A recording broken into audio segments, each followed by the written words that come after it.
Dá para dar a posição de um ponto usando essas coordenadas chamadas coordenadas esféricas, que isso deveria ser um lembrete de geometria analítica. Você pode dar a posição pela distância até a origem, aqui chamada de ρ,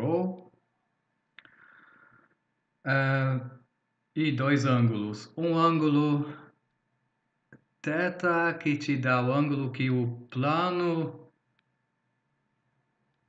que contém o eixo Z e seu ponto faz com o eixo X.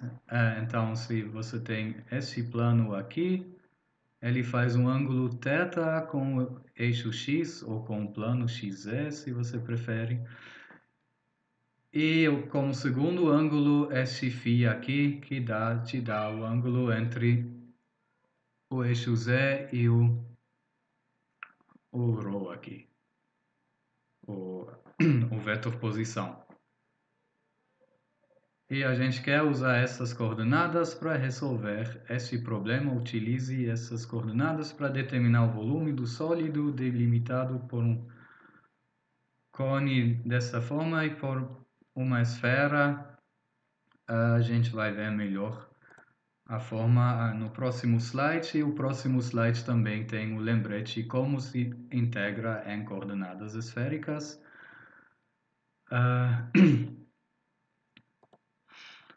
Aqui a função, então você tem que escrever nessas coordenadas esféricas, substituir x por ρ seno de φ cosseno de θ, y por ρ seno de φ seno de θ e z por ρ cosseno de φ. Bom, aqui os limites em φ, θ, não, desculpem, em ρ, θ e φ. Agora nada de regiões ou sólidos genéricos, só dá entre limites fixos nas três coordenadas. E vamos dar uma olhada no elemento de volume que temos. Aqui temos uma figura que tenta ilustrar o elemento de volume. Agora, de novo, supondo que dφ, dθ e dρ são muito pequenos, aí uma região limitado por valores de φ, θ e ρ acaba sendo aproximadamente um paralelepípedo, de novo, com um lado aqui sendo dρ, um lado aqui sendo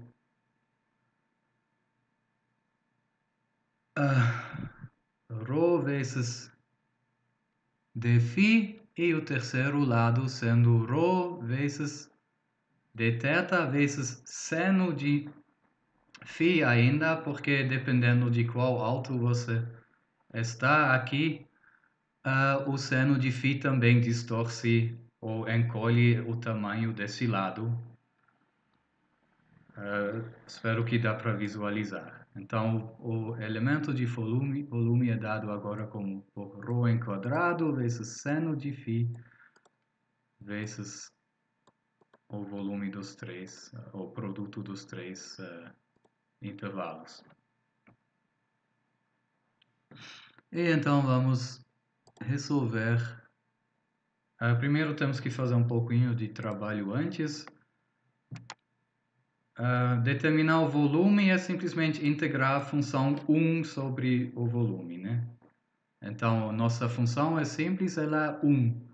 Mas a gente agora tem mais dificuldades em saber os limites.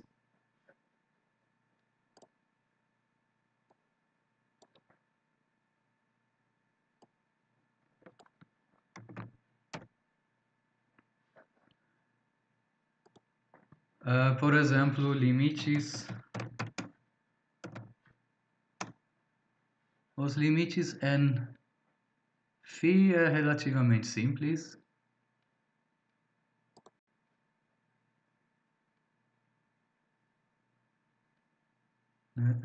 Cadê o φ? Aqui.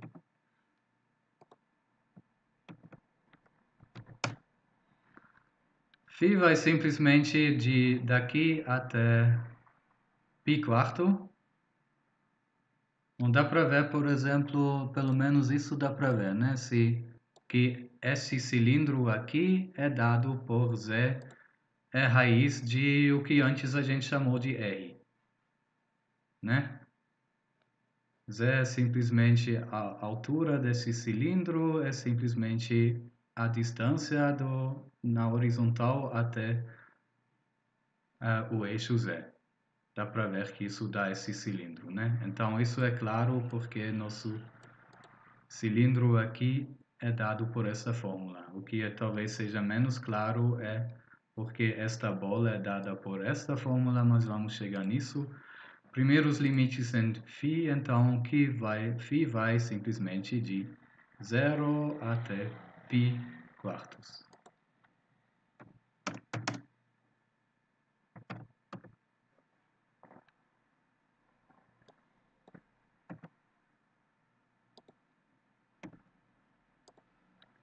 Então, para sabermos agora nossos limites em...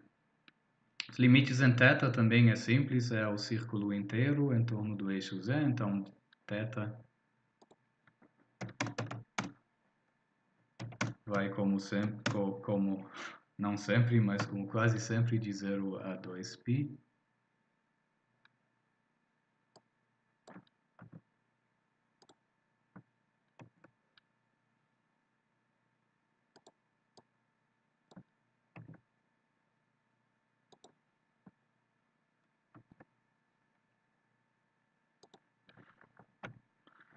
Mas agora, para sabermos os limites em ρ, temos que analisar um pouquinho esta bola aqui. Primeiro, por que essa fórmula é a fórmula desta bola? Bom, a gente sabe que para uma esfera, normalmente a fórmula é, agora R sendo o raio da esfera,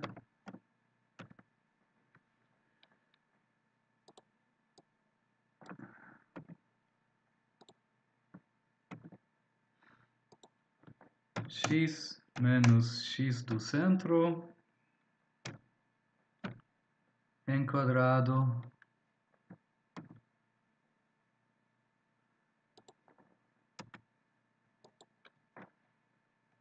mais... Deixa eu botar isso em subscrito. A mesma coisa para y e z.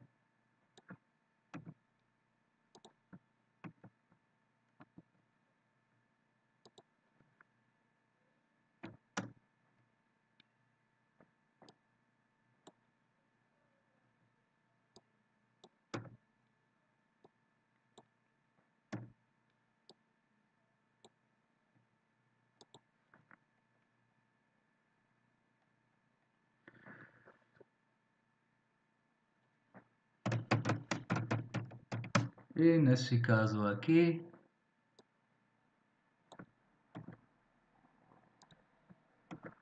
qual o raio desta bola? Por exemplo, metade desta reta que corta ela no meio, que vai de 0 a 1, então o raio é 0,5.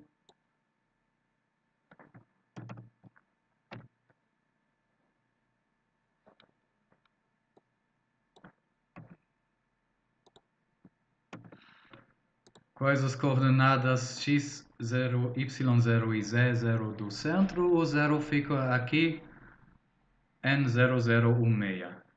Então aqui z0 é 16 e y0 e x0 são 0.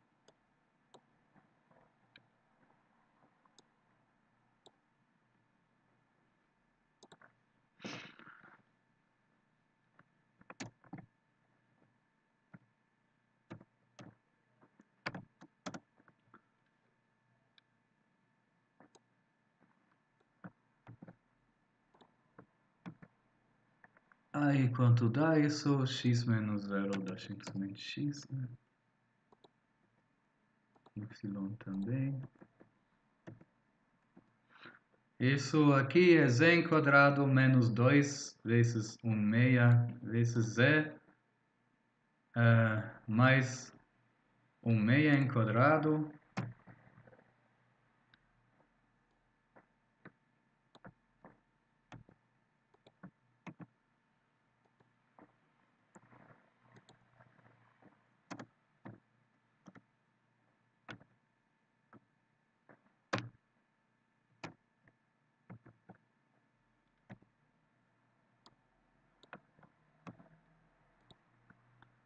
Assim, e agora acho que dá para ver que esta fórmula dá esta, né? Aqui o 1 meia em quadrado se corta dos dois lados. 2 vezes 1 meia dá 1, e jogando então isso para o outro lado, você obtém isso. Então, de fato, esta fórmula, à primeira vista, isso não era tão trivial, pelo menos para mim, não. Mas, de fato, esta fórmula aqui, esta descreve esta esfera aqui.